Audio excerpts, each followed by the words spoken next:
All right, today we're going to mix up thermodynamics, flow, the constructal law with DEI, merit, hierarchy, and some sports. And to help us with that is our guest who came back from episode 14. We're so thrilled to have Professor Adrian Bejan back with us from Duke University to talk about his new book. And Professor, I think we've had a lot of new listeners since episode 14 join us. Can we go back and just revisit a little bit about your history and maybe a little bit of the constructal law before we dive into what you talk about in your new book about Moose? You got something? Oh yeah, we have to. I think it's important to tell you, Professor, that you were the first Romanian first native-born Romanian that we had on the show. And since we've spoken to you last, we had two more. We had Tib and we had Dr.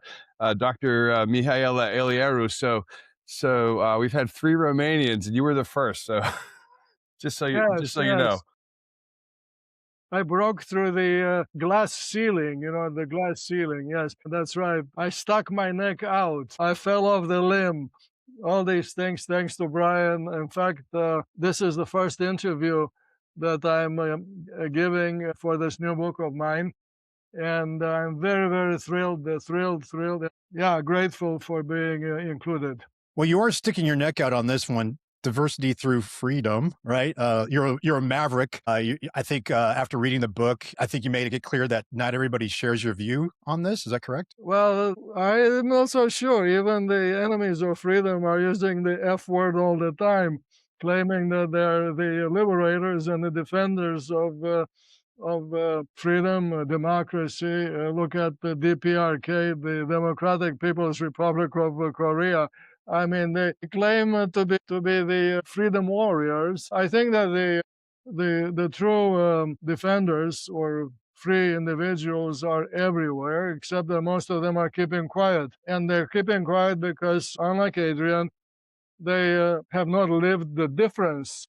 The difference. That is, I tell my students, listen, you can learn this, you even a trade, but along the way, read a few things from the past and perceive the difference between having access to electric power and not having access. Having access to light, meaning light fixtures, meaning a longer work day, and not having access, meaning having to be like these writers from the past who wrote by the candle and only one candle because the candle was expensive. All these things, know the difference and count your blessings that ahead of you, older than you, were generations and generations of creative people, most of them peasants, creative people who invented everything from the little hut to the ditch in which to dump the sewage. All these things are the mothers and fathers of the affluence that we take for granted.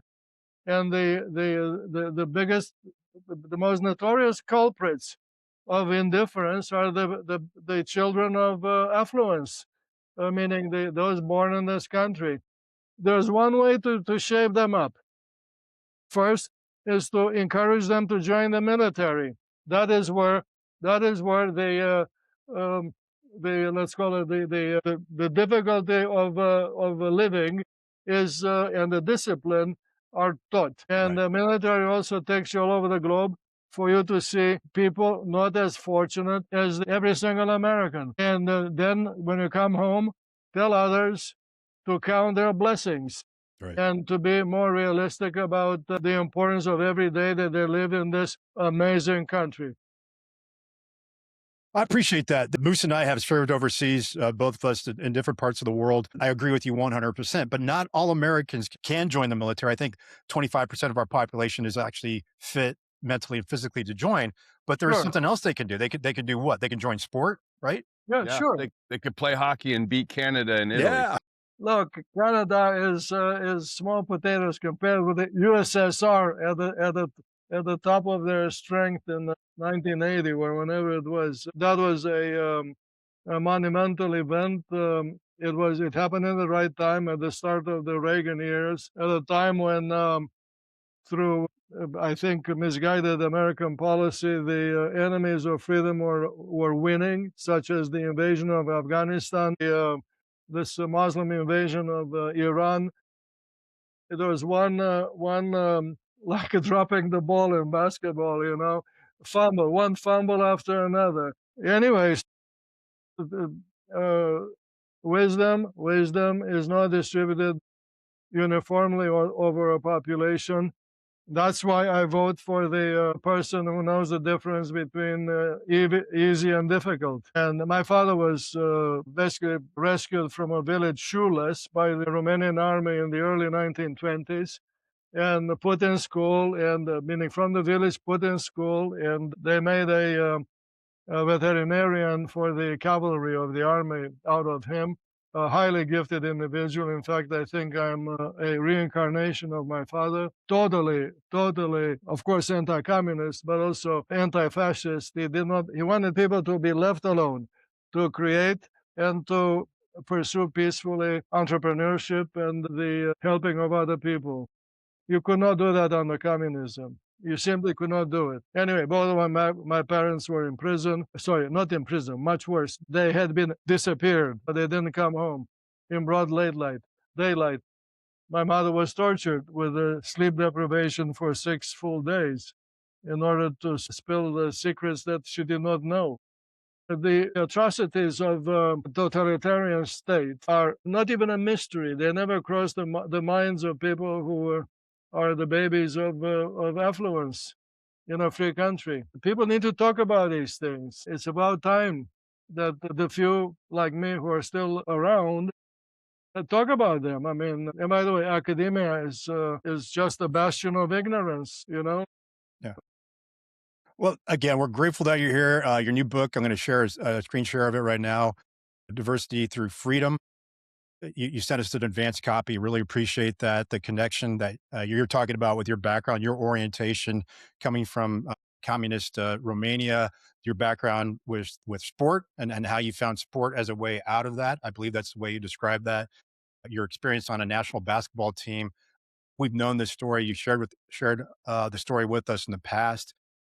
And now you're connecting something that I think it could be controversial. I don't disagree with your view on this at all, but the connection between DEI and potentially communism, which is fantastic.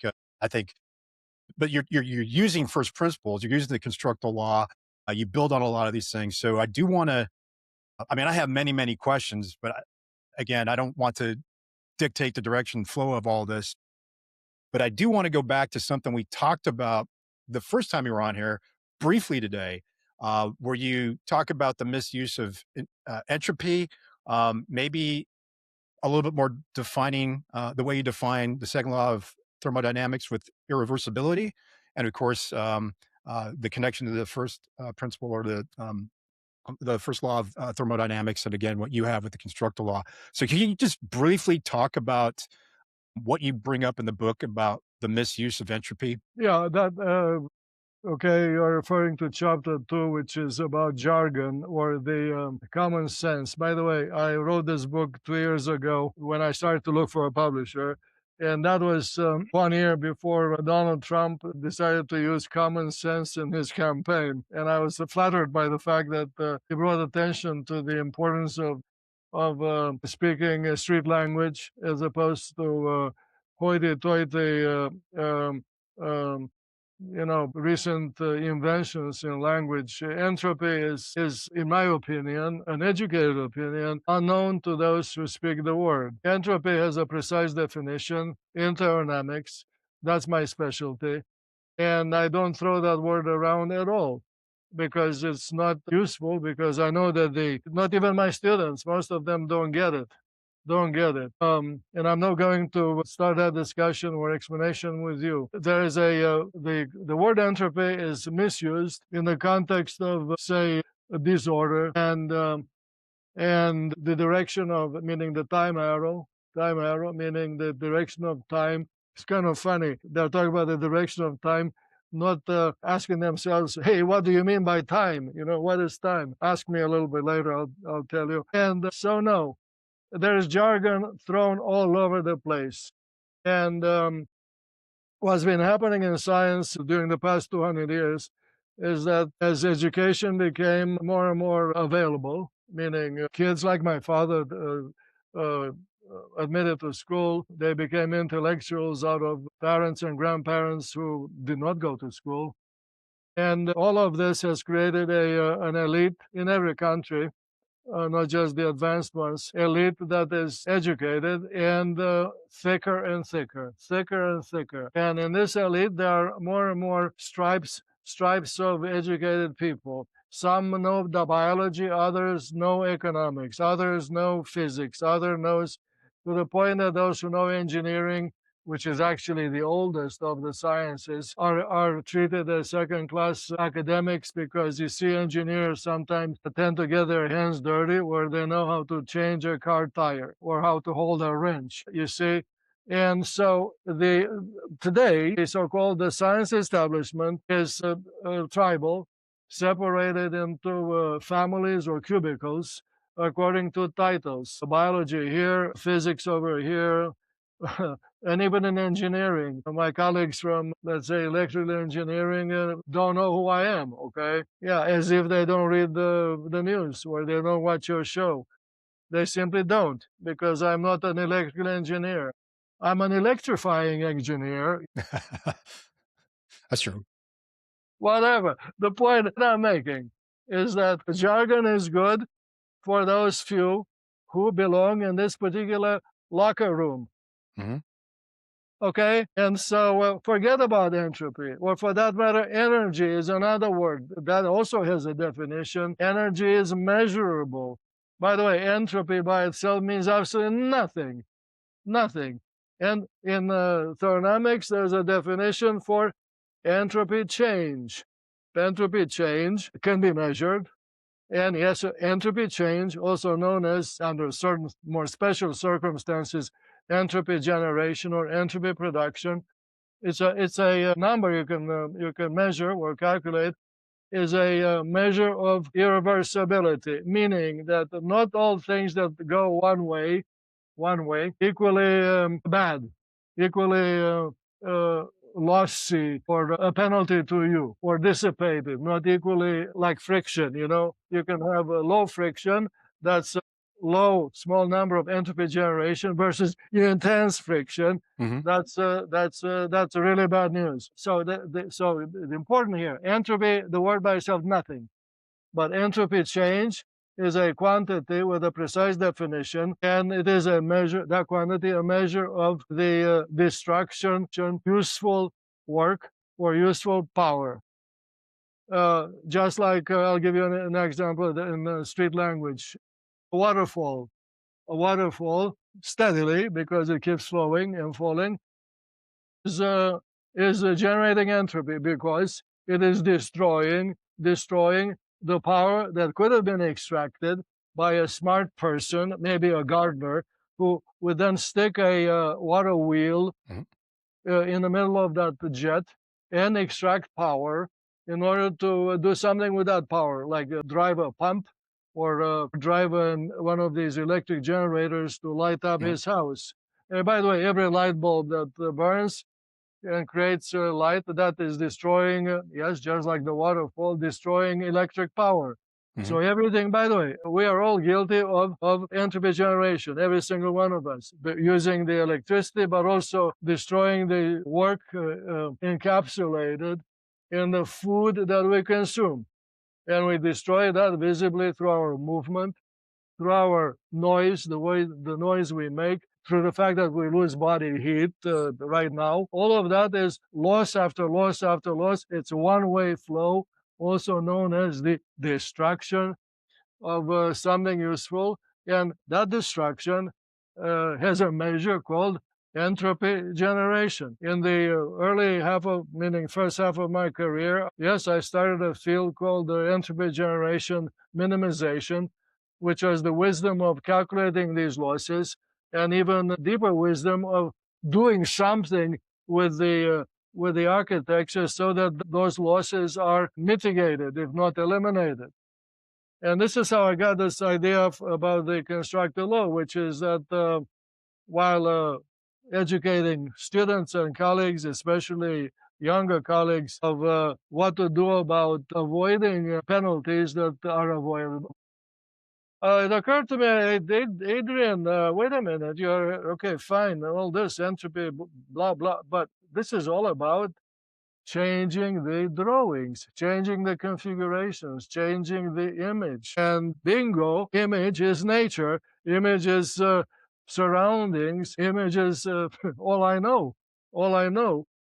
In fact, without perceiving image and sound, I am as good as a marshmallow or some, knock on wood.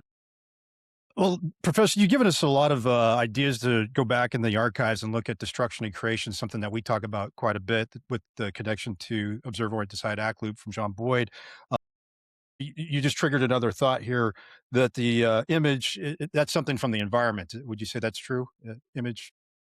Yes, yeah, because we're not alone. Every single one of us is embedded or encapsulated in his niche, like this room here, or my family. By the way, let me show you people. These are all my books there under my window chronologically. I wrote all of them from left to right.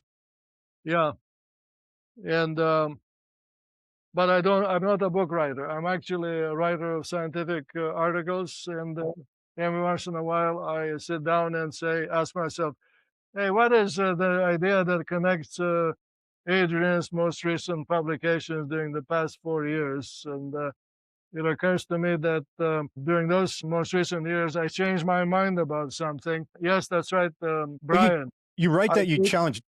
Teach the importance of changing your own mind. Yeah, you challenge dogma and your own assumptions. That's true. That's what I understand. Yeah. Before we go any further, and since we're on the topic of defining a few things, and I do want to come back to time here in a moment, but chapter 12, you write about lack of freedom and you have key definitions in there. I want to go through these because they're very important to our listeners, and I think they're important to Moose and myself. And the first one is freedom. You have design, rhythm, information, purpose, selection, and time arrow, which you already brought up. Can you kind of walk us through why we need to understand a common definition of what those mean and what they are, what those definitions are to you? Well, freedom is part of nature, because without freedom, there's no change. In fact, we perceive only things that change. Things that don't change, good luck with them. They put you to sleep if you're dumb enough to concentrate on them. What really, and by the way, that was what I just said is the message from my preceding book called Time and Beauty. Okay, I'll leave that to the side. So change is the perception framed, anything changes that has freedom to change. So freedom is the word, as a descriptor, if you want.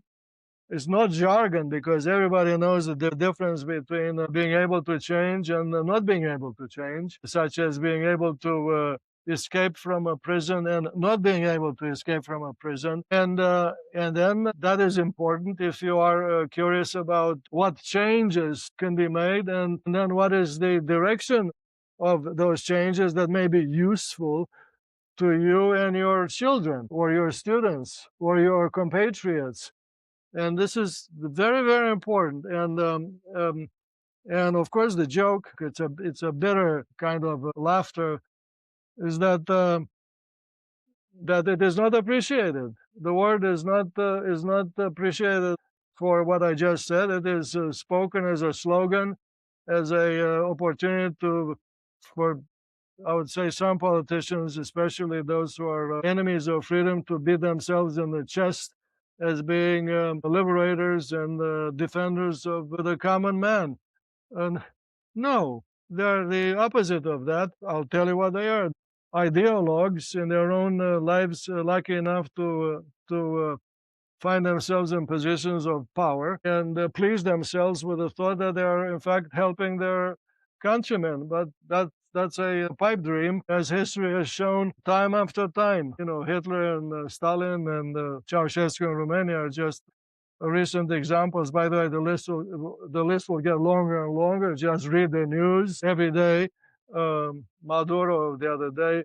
The point, but the history is full of these things that there are some people. By the way, it's not just at the top of a country; it's at the top of anything. For example, a university or a school.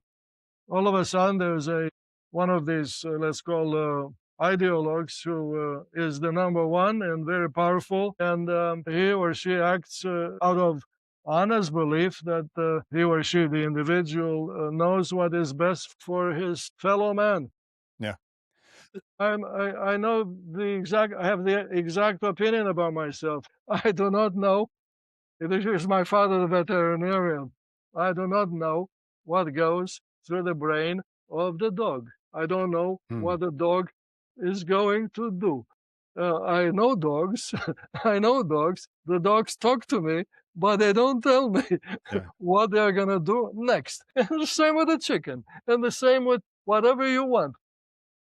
You know some things if you're educated, such as the dog will come to you when the dog is hungry, and on and on. But other things, good luck with that. Right.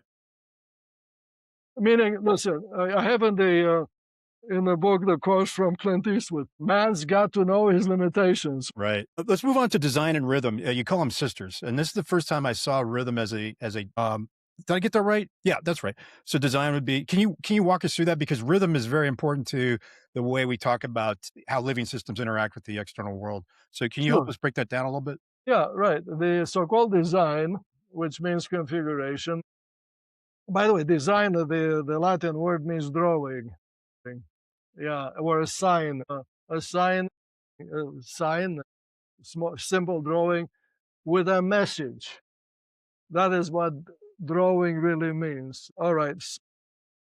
So the design, the simple thing with a message, is expressible as an image or as a sound, meaning a rhythm, a musical note, or get it? That's it.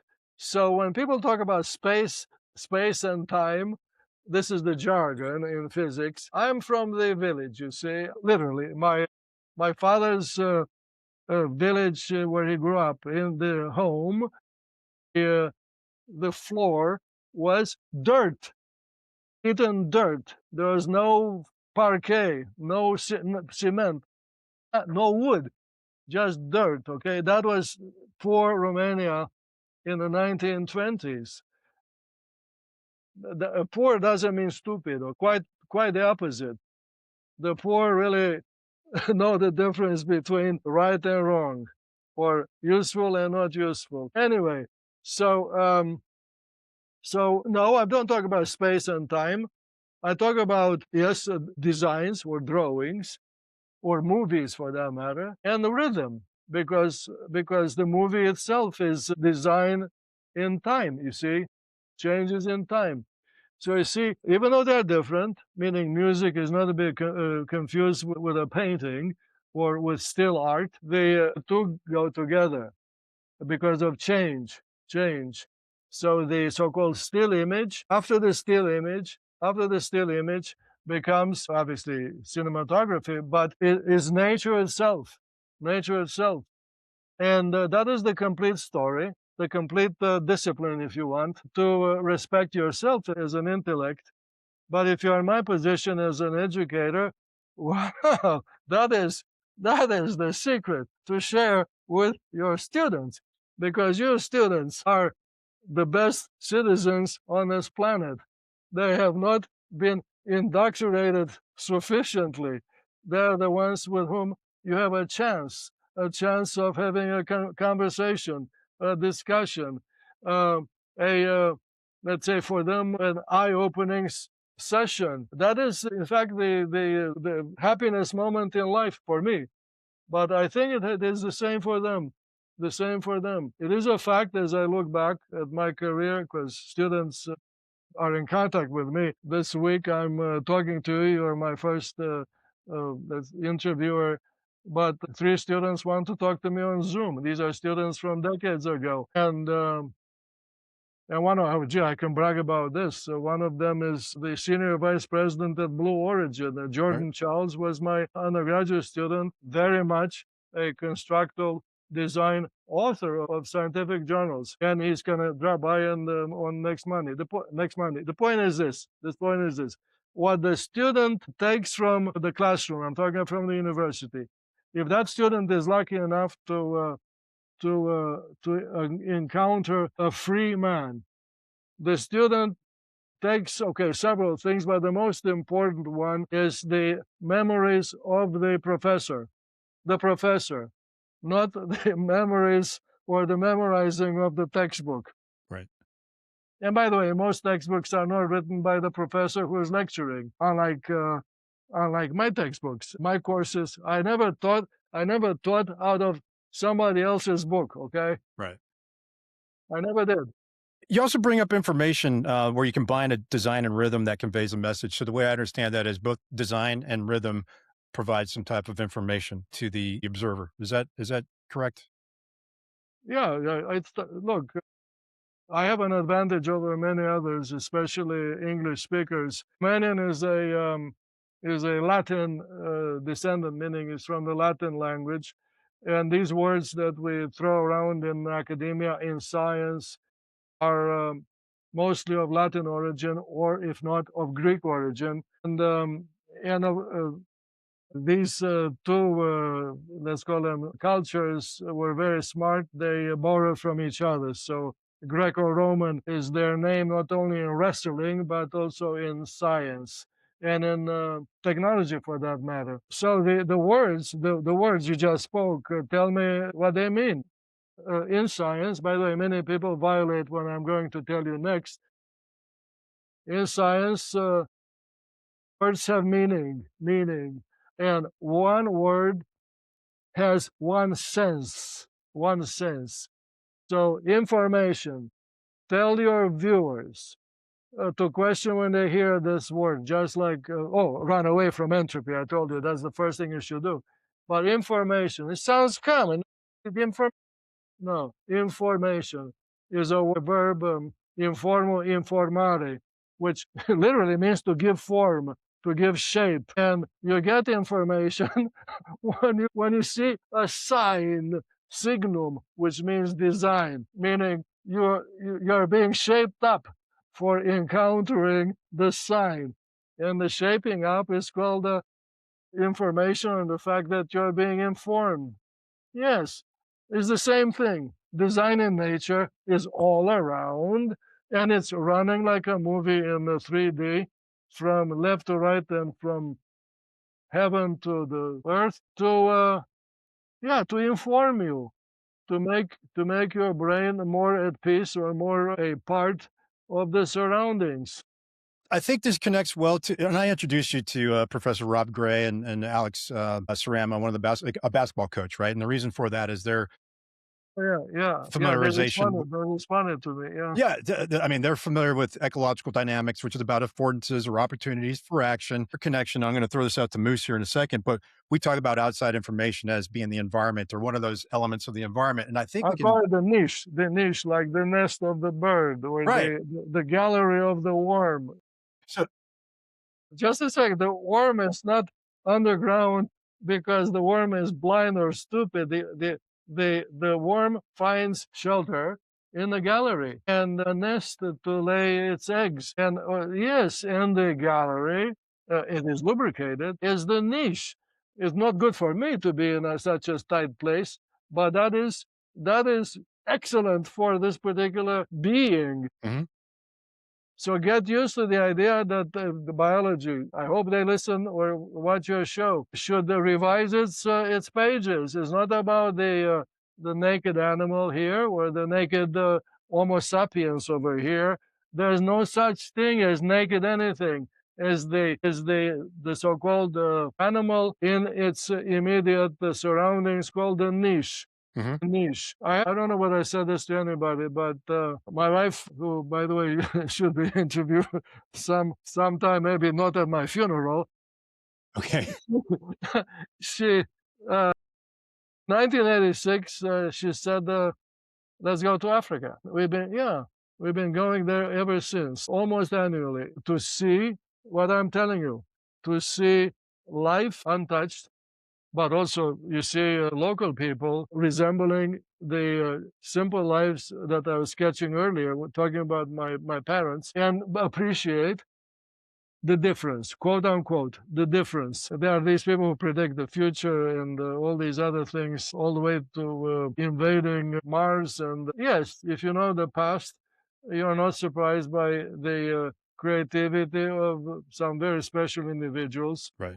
who are willing to climb out on a limb and fall and then climb again. This is the the reality. The reality is worth knowing. So one last definition before we maybe move on to sport and merit and the physics of flow and the freedom and diversity and DEI. That last thing I want to go back to, you brought it up, time. Can you spend just a couple minutes on explaining what you think time is or what time ought to be? I did not hear you well. Explain what? Time. You brought up Oh, time. Oh, yes, time. Here I go back to my preceding book called Time and Beauty. Yeah, time. These specimens of the Homo sapiens did not have a wristwatch, and clocks. No, they had brains, and there's just like any animal, they're able to perceive change. And when language appeared as a natural artifact for the bipedal ape, words were spoken to describe the difference. Words such as now and before, or young and old, or past and future. These are very different. This is called dichotomy, like the difference between one and two, or white and black, And in Greek, which is the oldest of these written languages that civilized the West, there are others older, but I'm talking about Europe here. In Greek, all these words, this dichotomy comes under a chapter or a headline called chronos, which means time. And yes, the difference between before and after speaks of direction, because the after doesn't come again, you see. Get it? That's Makes direction. sense. Yeah. Direction or directionality.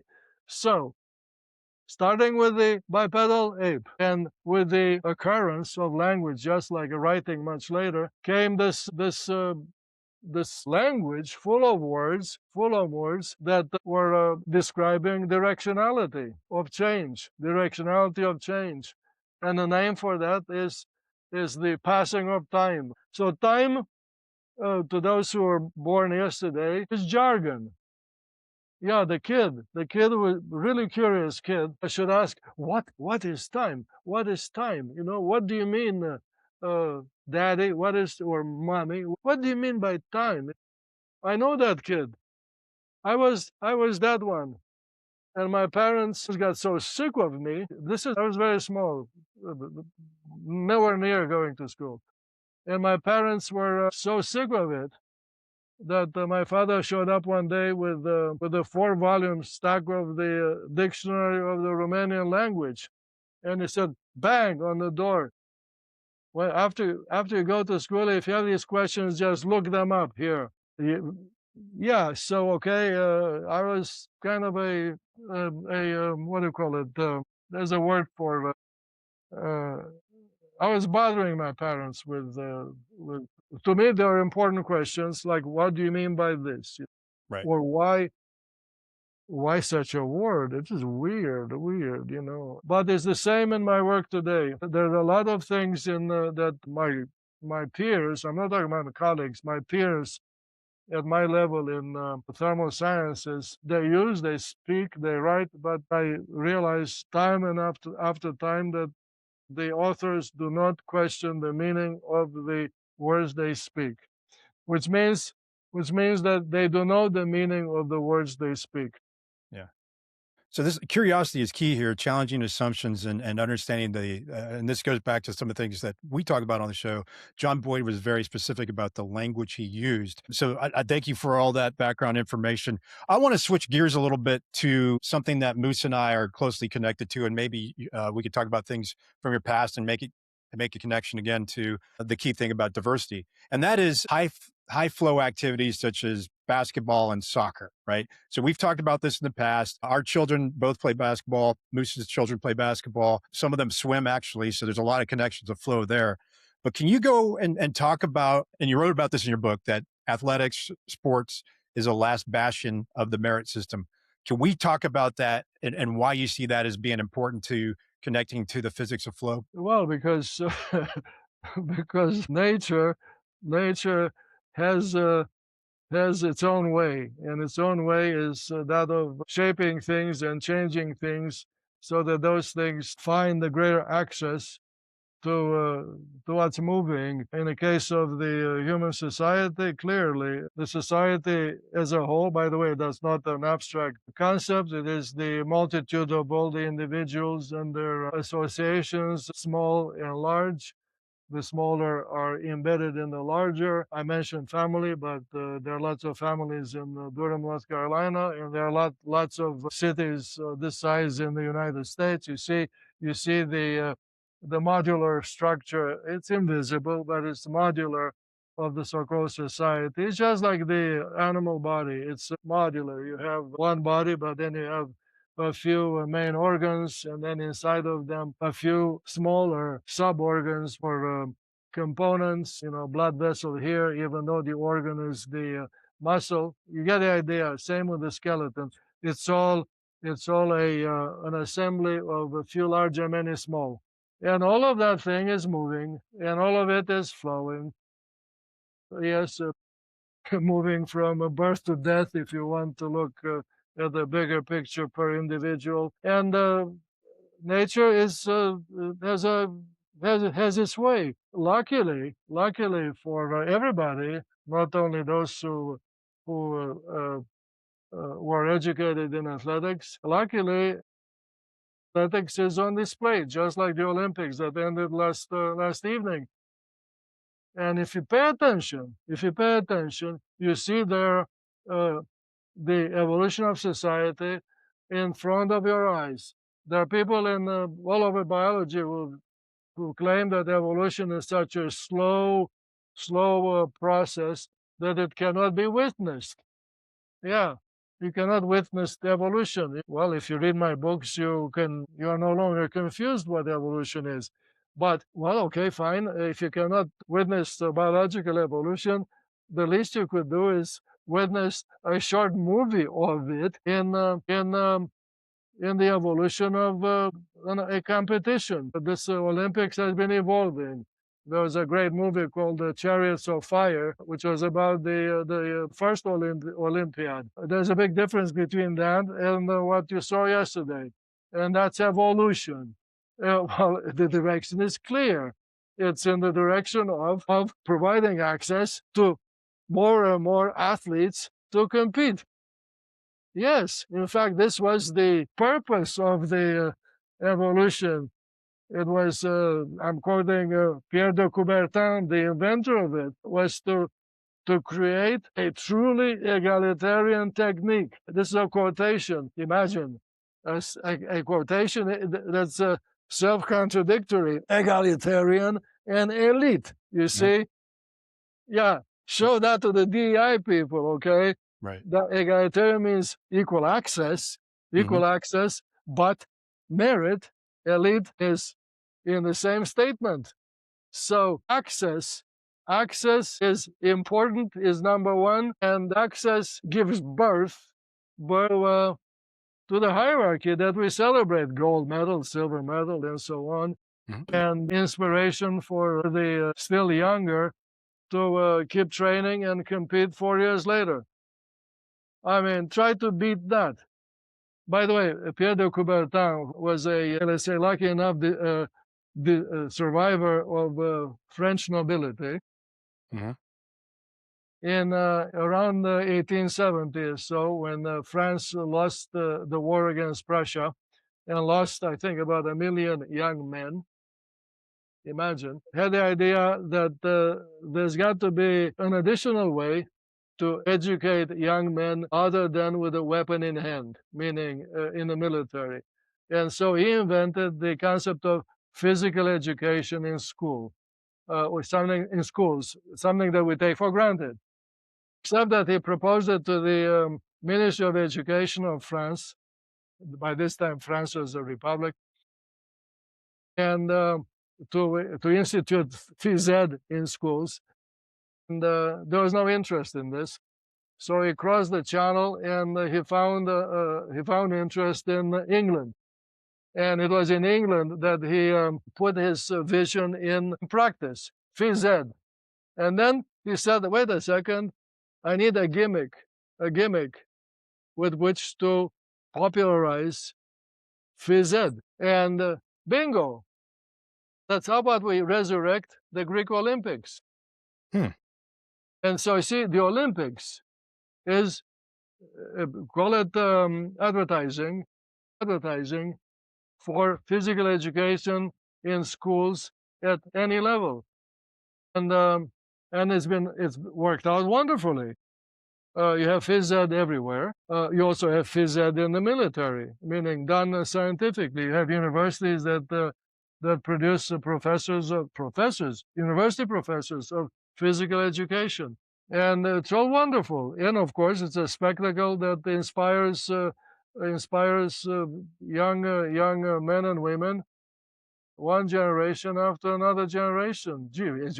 Every year you have more let's say young people who aspire to join this truly egalitarian elite.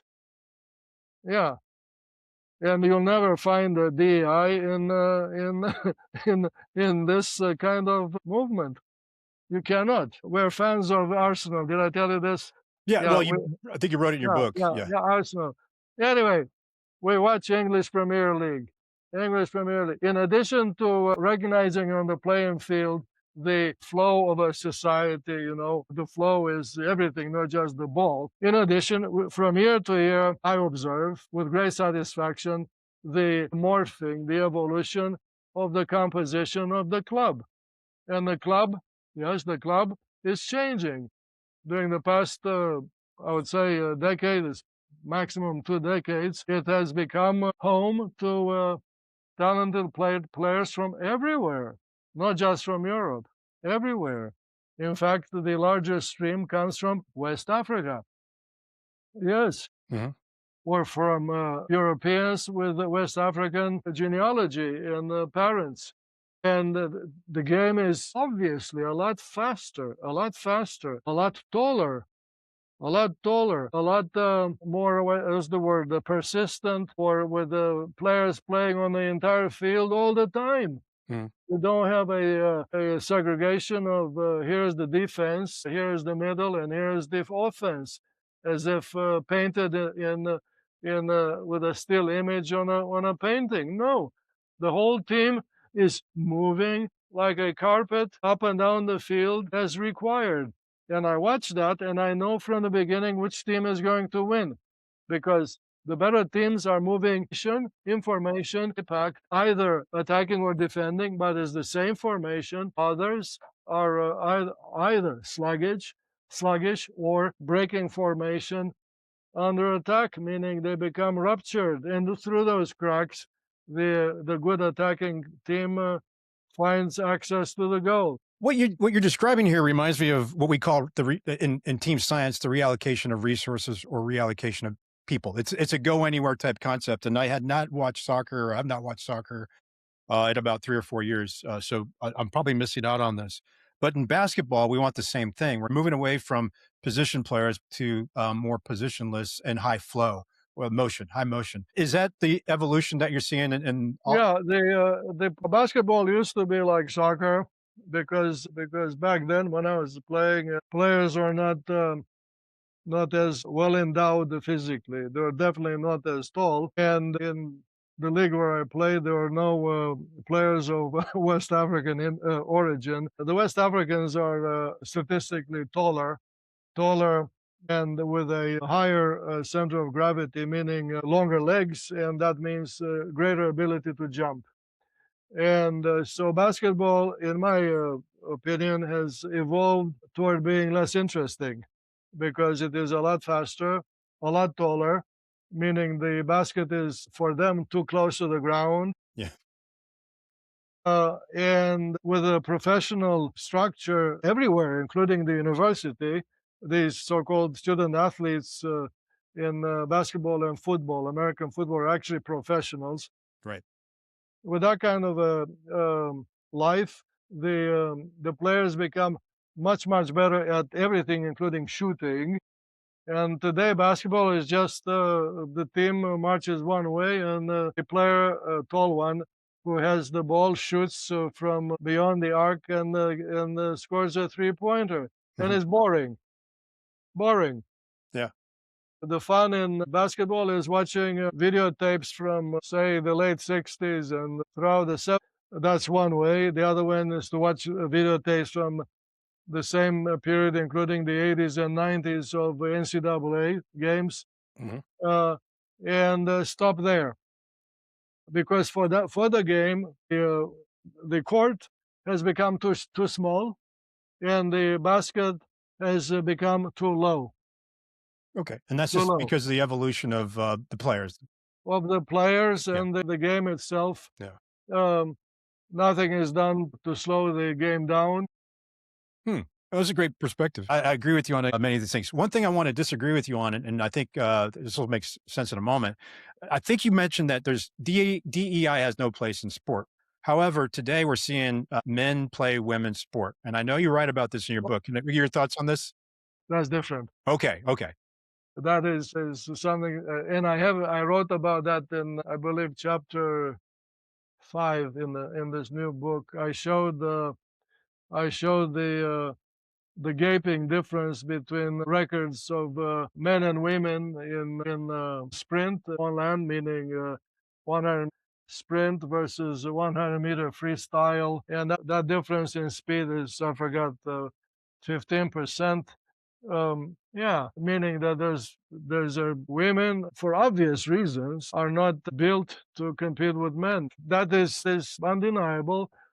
And if a if a sprinter, male sprinter, who does not win the race among his co-sexuals, Hmm. moves over to compete on the track populated by women, I think, in my opinion, that's unethical. No matter what you call that, what the person who makes the switch. And by the way, as a former athlete, personally, I would not be proud of the fact that I won a competition in which my competitors were women.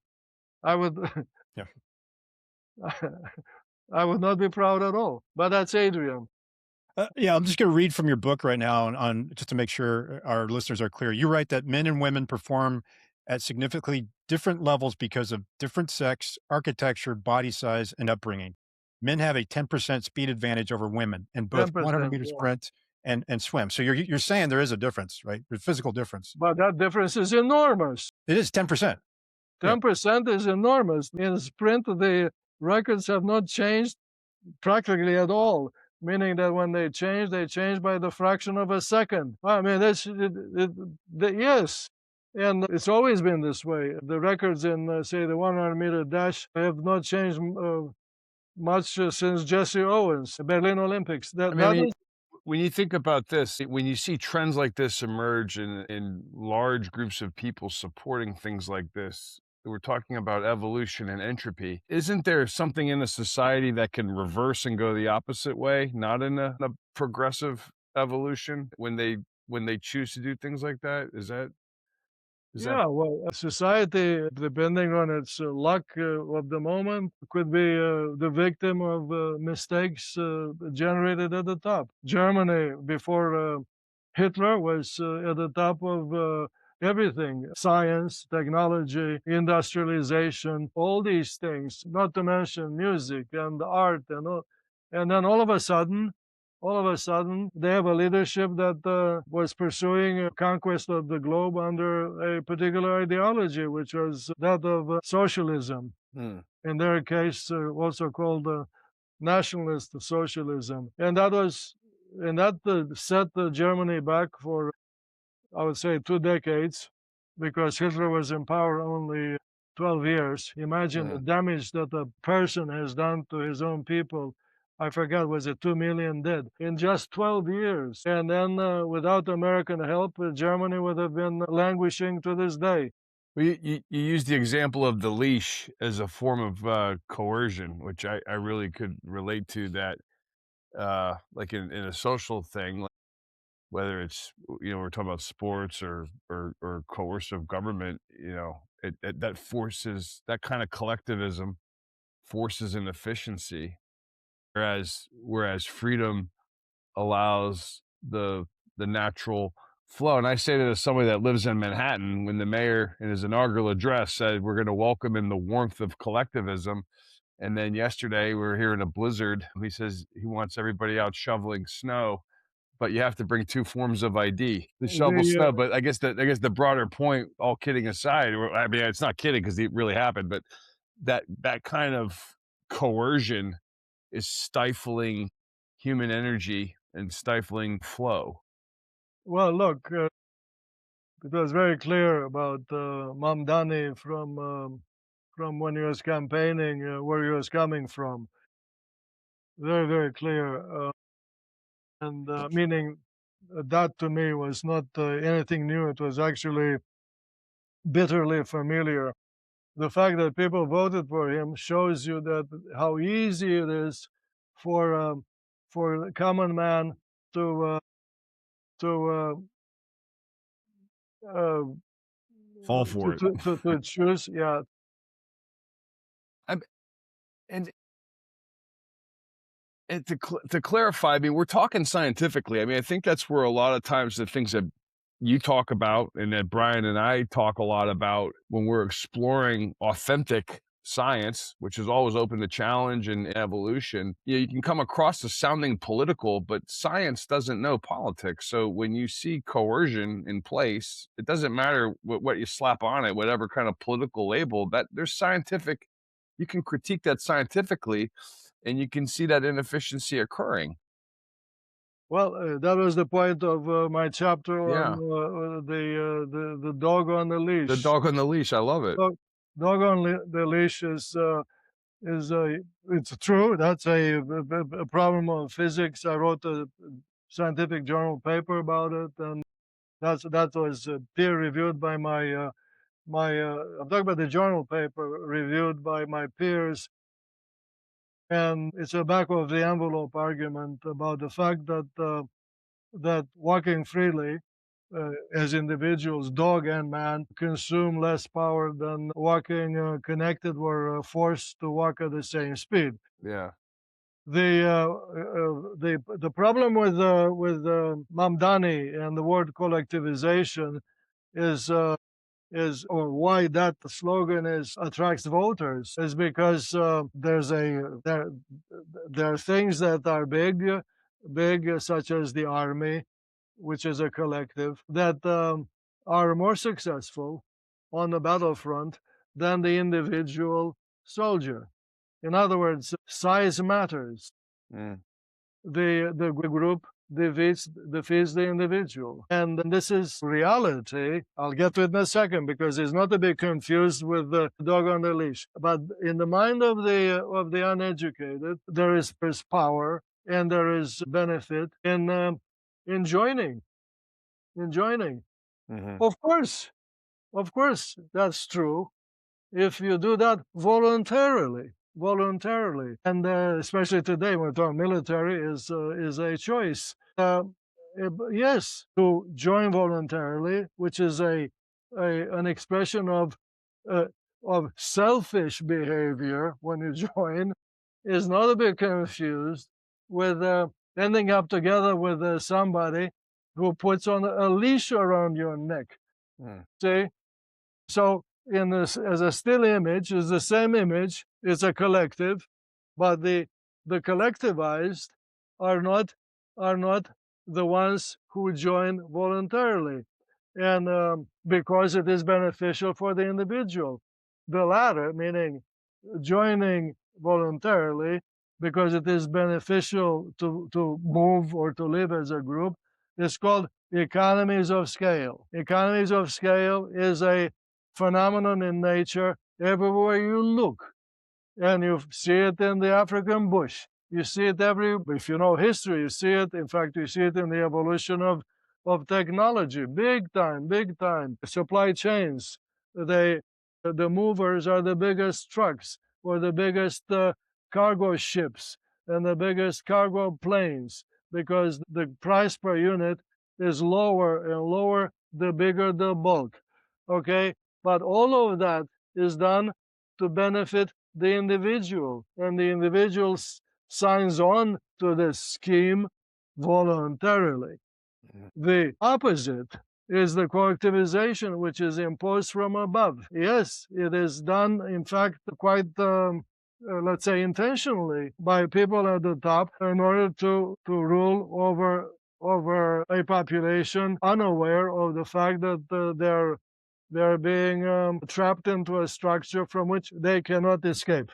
When you say size matters, you could, and I want to connect the thought to another guest that we've had, but when you say it size matters, like basically saying something could be too big too, right? Like something, there could be too many people or too many. There's no such thing that's too big. If it became too big, it crumbled. The society that evolves freely, obviously, she does, no matter what you want. Society will change itself if it has in it, meaning the laws, that allows it to change, to morph. The laws are made by people, and if the people are wise, meaning the ones who write the Constitution, then those laws are to be changed by the voters, by the elected officials. What has not been changing at all since the get-go is Marxism or some other ideology like that, and that is why every society that's ruled by an ideology is destined to change. Meaning, every ideology is destined to crumble. So in that we're learning here, and we're always trying to learn, what I was trying to tie it to, I was rereading a paper by another guest that we've had by the name of Bing West. And he wrote a paper, he worked for the Rand Corporation after his service in Vietnam, and he had wrote a paper called Strike Teams.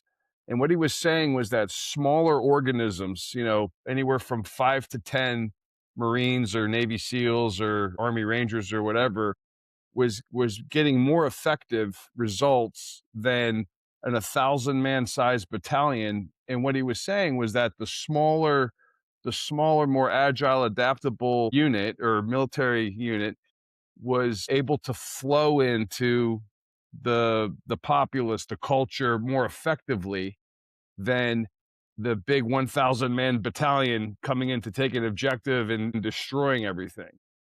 That's I was trying to, because like as I was going through this, I was thinking he seemed to have been hitting on that, and I didn't know if you had any thought about that, where something like big brute force doesn't flow in a specific culture. In this case, the you know, the Vietnamese countryside, but what they found more effective instead was smaller groups that could adapt, assimilate, like a chameleon sort of. Yeah, that's again something else that was made famous in the U.S. by General Schwarzkopf. You know, in the first Iraq War, was to delegate the decision making to the soldiers on the small groups on the battlefront. That is basically what they teach in organized sports such as soccer. It's called the creativity on the spot. These people who play the game are not looking at the sideline to see what signals the coach is flashing. And yeah, creativity on the spot or dexterity or heads up, as opposed to playing with looking into the ground. All these, you can teach these things. You can teach them to young aspiring players, but then the ones who win the game are those who question the immediate environment every single moment and create the cracks and the gaps and the mistakes of the opposition. Yeah. And all of that is, in my opinion, nothing new. Nothing new. Yeah, I didn't know if there was a tie to, like, you know, asymmetric guerrilla warfare that where adaptable guerrilla thinkers can tap into the flow of a culture or a situation better than larger groups. Again, this is the language of the one that you quote is from the military. I respect that a lot, but the physics of it is that that the movement Yeah, that's what I wanna understand, the physics of it. movement the organizes itself Yeah. in this multi-scale fashion with let's call it the front that's advanced by smaller entities, like the attacker in soccer is an individual. Yeah. In the military is the infantry, the obviously the Marines. The point is, and by the way, and the generals are at the back, or not even in the picture. The so-called commanders, Mm-hmm. they are not on the front line. Is the same as in the famous game of chess. You know, you have the peons in front, and then the more powerful pieces at the back. And those powerful pieces, yes, sometimes could jump over or through the front. That is a great game because it. And by the way, athletes should be taught that game because it teaches the importance of seeing what is in front of the front. You see. I just came up with this. No, that's great. I like that because I guess as I was reading your work, I mean, I was thinking of like adaptable guerrilla insurgent asymmetric warfare are people that are generally that have been successful at it are very capable of tapping into the flow of something, whether it's a culture or religion or whatever it is. They're able to do that. This thing with discussion we're having is the same that should be happening in scientific research. In scientific research, yes, unfortunately, it is not happening much to the point that I'm kind of a singularity. I'm still that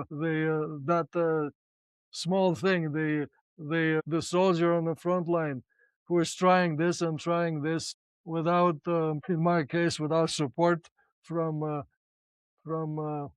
from the authorities. Mhm. It looks like we just lost Mark, okay? Oh, he's still around. Going back to innovation, you write that in conjunction with the idea of technique. You also say, you brought this up, that innovation is, it's innovation on the spot. So technique, can we go into that a little bit when it comes to individual performers, what you mean by that? Yeah, that was in the chapter about sports evolution. It's one thing to recruit the better built, the faster by nature. That is one way to create a winner. But then the other way, which is worth teaching, is that the coach is a teacher and should employ that opportunity for the benefit of the player or the team or the sponsoring institution. And I show there that, for example, in sprint, have a God-given ability to be fast, but they also have a God-given ability to run a particular way, meaning with a certain number of steps to the finish line. But I show that running, and this is a very good example in female sprint, and also, female sprint, but also in male sprint, those who run with a somewhat larger number of steps tend to run taller as opposed to keep falling forward. And the telegraph pole that falls the fastest forward is the pole that's still vertical when it starts falling. That is the fastest speed forward of the tip or of the center of gravity. You watch it. And then that speed forward drops down to zero when the pole hits the ground. Get it? So falling forward too far is not good for horizontal speed, you see. Mm-hmm. It's good for vertical speed because you go flap and that's the end of your progress forward. So there's this, I keep forgetting the name of this sprinter who was for 20 years the record holder in the 200-meter sprint. Not Bolt. Michael Johnson. Johnson, okay. In fact, I met him during a BBC filming in Kingston, Jamaica. And he was famous for running, people thought, naturally straight up, and he was making shorter steps.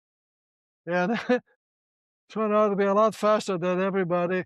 His record was broken just recently. 20.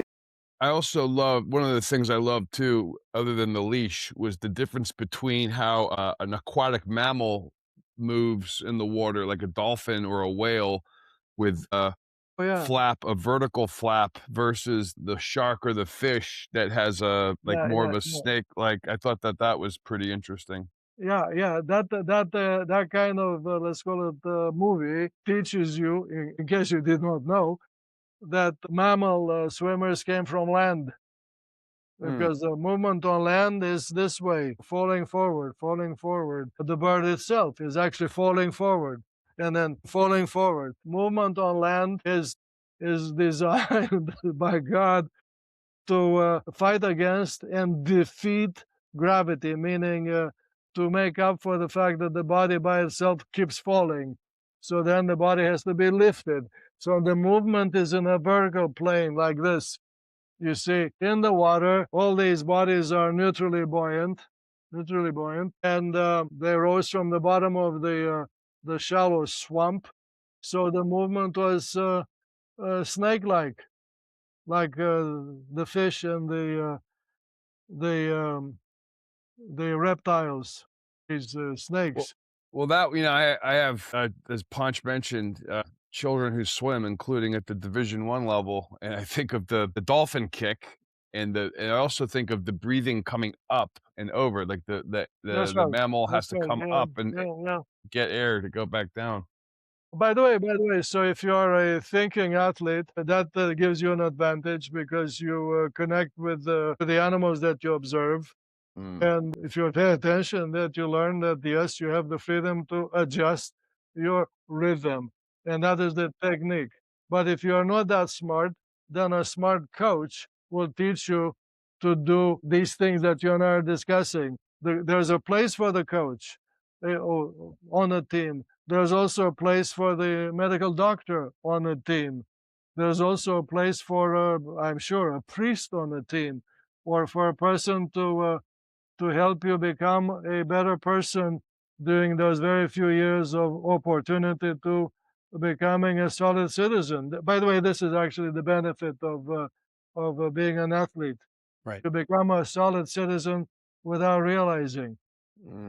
You stay away from crime, you stay away from rape, you stay away from all these, from smoking, from drinking, from spending sleepless nights. You are educated without knowing about the benefits of respecting others and not fouling the opponent because he'll hit you right back. Or being nice to your teammates. By the way, teammates are then your brothers and brotherhood for life. This is what you get out of sports. It's priceless. It's priceless. If parents watch this episode or this segment, take notice. Encourage your children to be competitive, and active physically, and recognize the golden hand of merit, and the opportunities in front of you. If you are, and by the way, also recognize the golden hand of discipline. Discipline is liberating, not the leash that was mentioned earlier. Is the complete opposite. Yeah. The discipline gets a bad rap in academia. No. Well, I'm excited to see what comes out of the new relationship between you and the folks in the constraints-led approach, the ecological dynamics that preach a lot of these things, that we have to look at the individual constraints or genetics and then design that rhythm, or help them design the rhythm that gives them to their peak performance. Everything you're talking about today resonates well with what they shared with us on the show, and of course on how all living systems interact and thrive in an ever-changing environment. Before I ask one last question about AI, I want to ask a question about the following connection to the Vitruvian man, if you don't mind, that's in your book. Yeah, can you share a little bit behind why the connection to the wheel and spoke and what you talk about here? Yeah, by the way, gymnasts, all ages, have been showing this cartwheel all the time. In my own elementary school, there are classmates of mine doing this on the corridor, And the line drawings on the right to show how the body falls, and then how the second leg catches the fall, breaks it, and then straightens the body. This smallest number of legs needed to do that is 2. Mhm. 2. And then, of course, that's one thing. Then there's the human-made wheel, which has many spokes. And if you look at what the wheel does, the wheel is basically a repetition of the drawing that I made with the black lines, a repetition, except that the wheel has many legs called spokes. Mhm. Yes. And which wheel is better, or meaning better for the animal? Because people like to say that nature did not invent the wheel. How wrong that statement could be. Nature invented not only the wheel, but invented the lightest wheel, which is the wheel with only 2 spokes, not Yeah. with 20 spokes, 18 of them not used, you see. And that is the advantage of a bipedal motion. Quadrupedal motion is the same story with one wheel in front and one wheel in the back, each wheel with only 2 spokes, namely 2 legs. Mhm. And that's why design in nature approached critically, meaning not as dogma, but as a let's like at the not circus in Las Vegas, you're being shown tricks, and then you scratch your head. How did that thing happen? Because it's so incomprehensible. Yes, you're on Earth to question what goes on and question those who make these declarations. I just thought of something akin to nature did not invent the wheel. Of course, nature invented the wheel. Mhm. All right, I just showed you. There are people talking about that ideas come from the collective. Yes, they even call it the wisdom of the ants. Mhm. Yeah, the wisdom of the ants. Last August, when I was in Africa, filmed a colony of ants returning to their to the nest after raiding a neighboring colony. I mean, these ants are predators. They kill and eat each other. And yes, and on this path, which was on the road, meaning there were no obstacles, on this path, you saw the beaten track of the successful ants that were bringing dead bodies to their colony to eat, and then their relatives, meaning also predators, walking in the opposite direction on the same path to go and steal more, you see. So you have a counterflow, just like the vehicles on the highway here. And the wisdom of the ants was such that these ants did not invent the 2-lane system.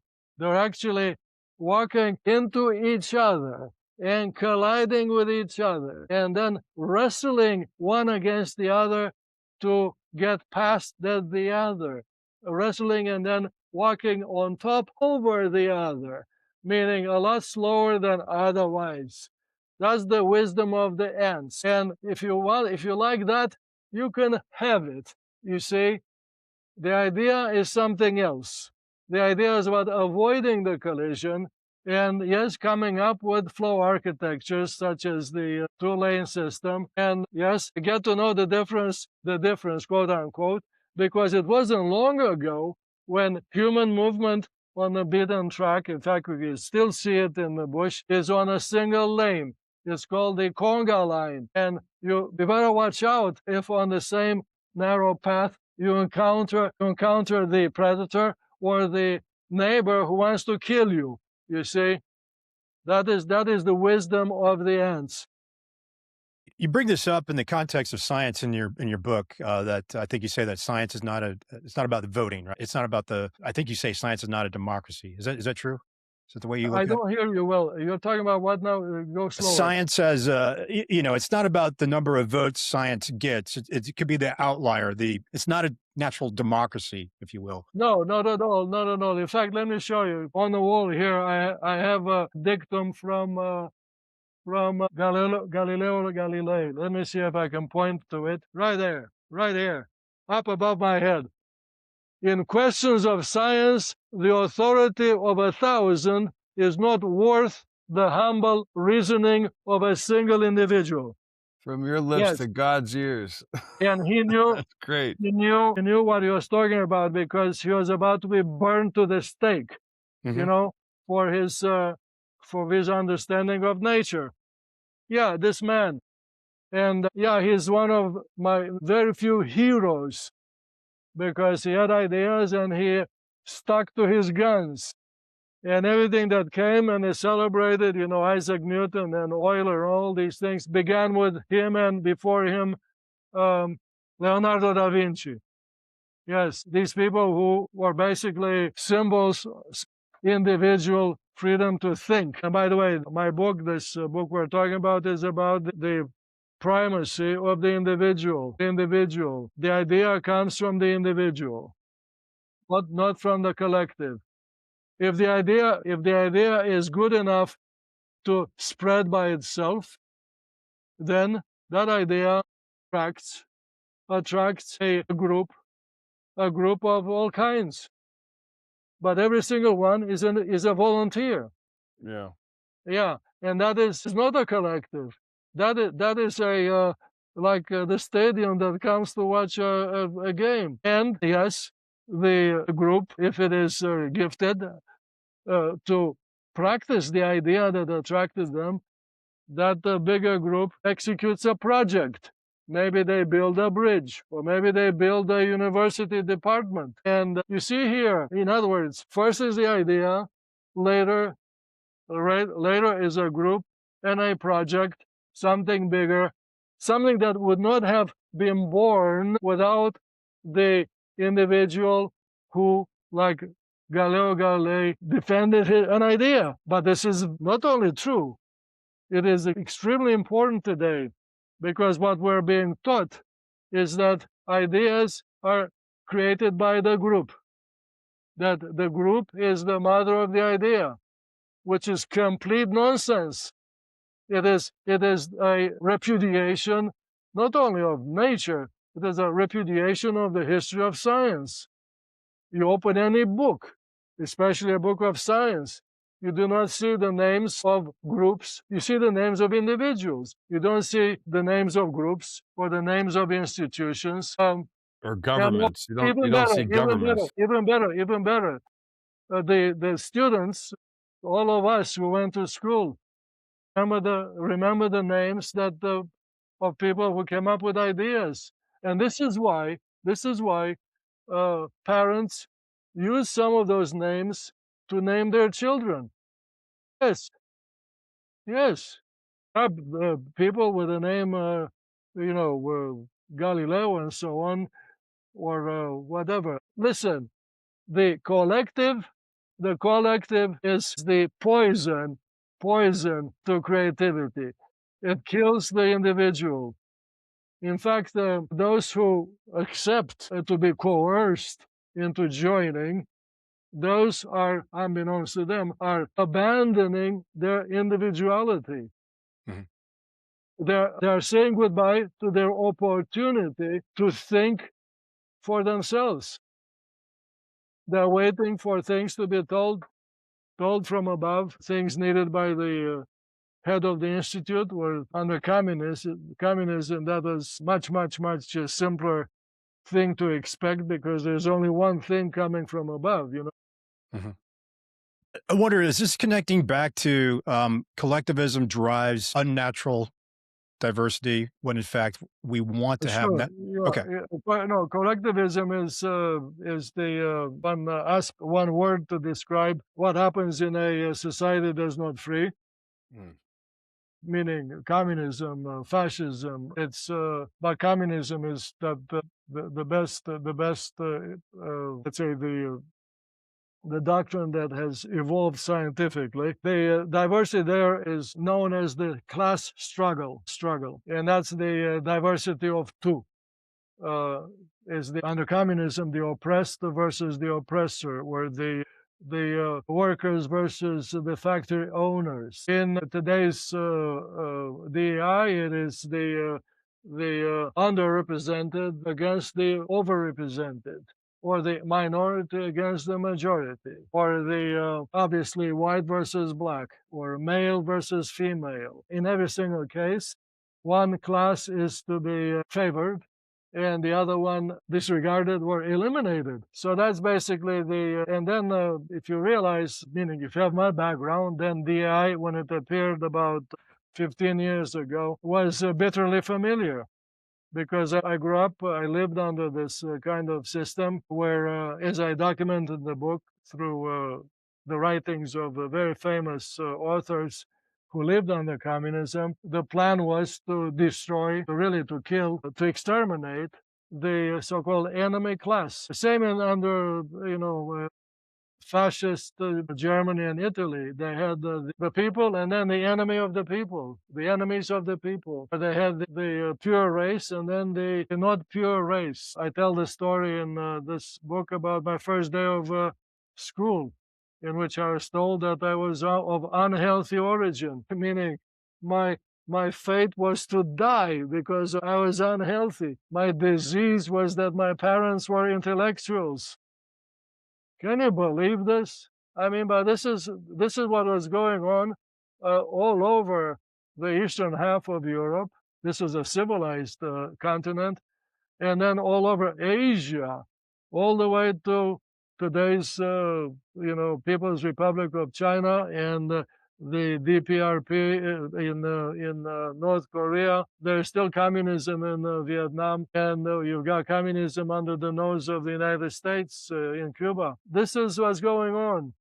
So yes, science is good if you take your God-given gift of questioning, just questioning.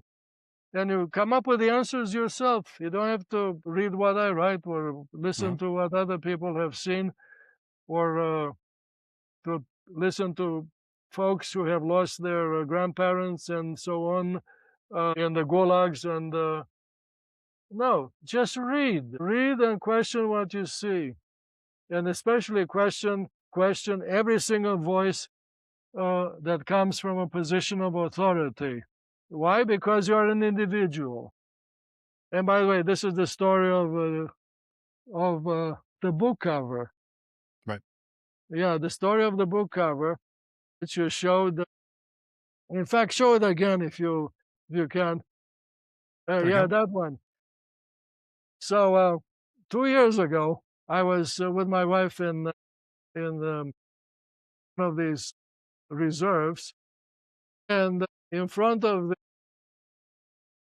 the Land Rover appeared this image. It's a dead tree. It's actually called leadwood tree. Anyway, it's a dead tree, and on it, this bird. Later, I found out that this bird is a Egyptian goose, but I cannot tell from this distance. And I said to myself, "Hey, that's Adrian. That's Adrian." Standing, as I wrote in the caption for this image, stepping on dead wood, meaning questioning what's being celebrated. That's all dead wood. But with infinite access to the blue sky of ideas. Nice. Yeah. And luckily, I was able to persuade the publisher to use my photograph because they had not read the book to know that this book comes from a person who, yes, is at peace with the questioning authority. Got to challenge all assumptions. Yeah. Hey, I think that's a great place to wrap up our conversation. Dr. Bejan, I think having you on the show is always awesome, always our pleasure, and we thank you for joining us today. Can you tell our listeners what you're up to next, what's coming up after this book launch, and what your plans are for the future? Well,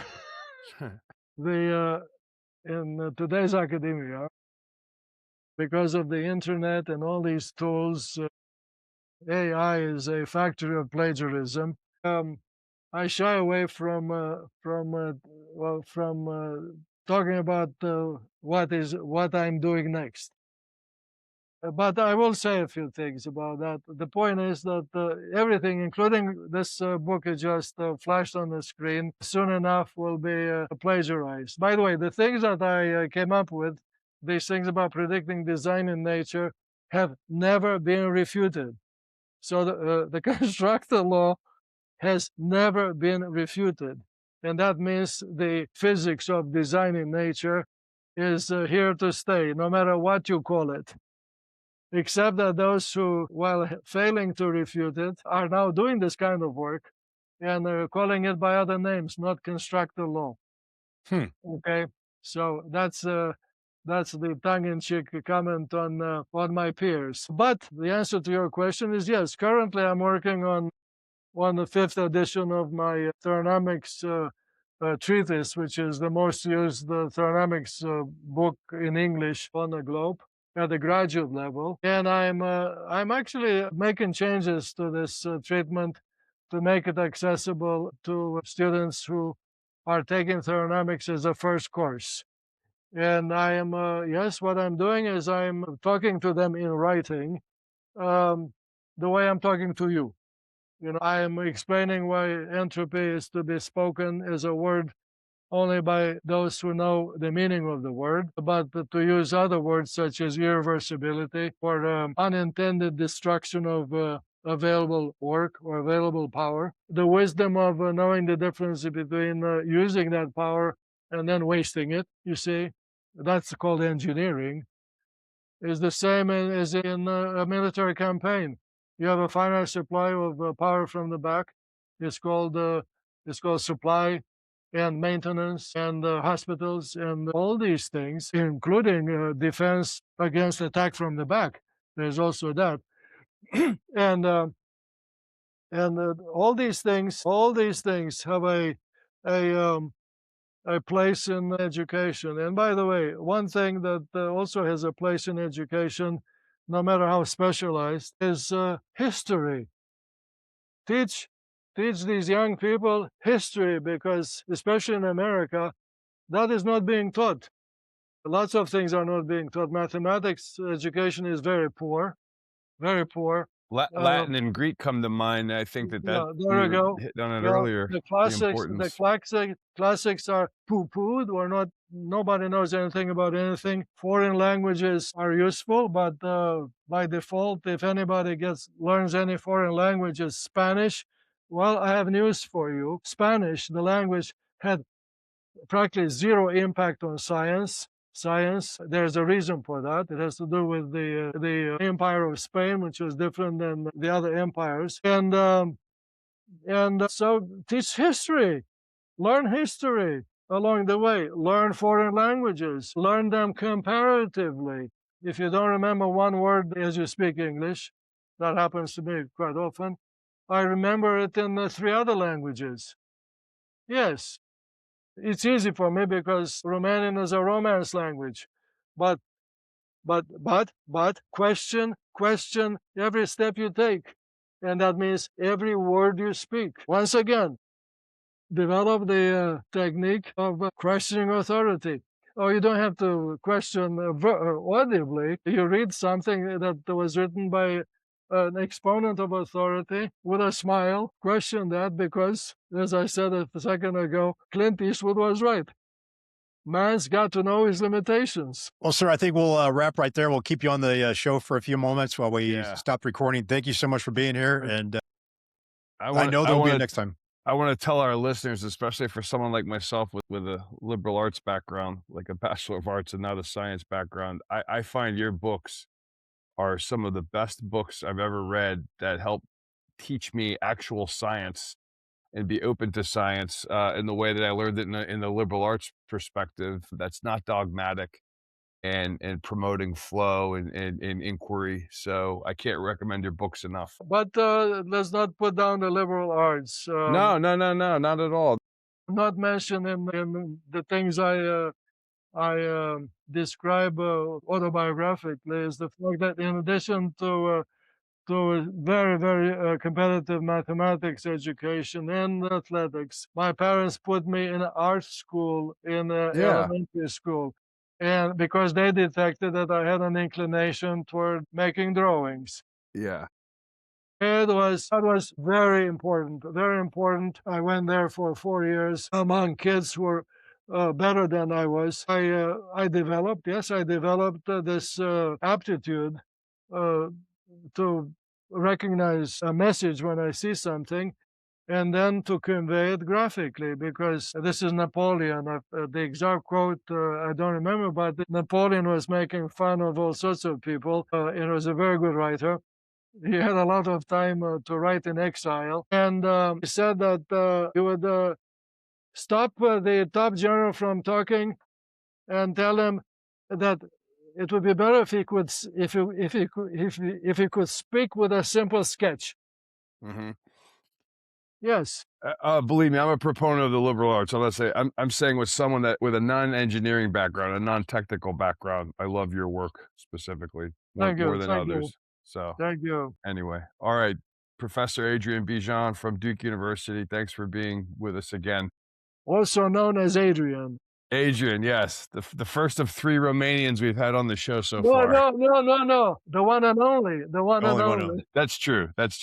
All right. We'll keep you on for a moment. Thank you.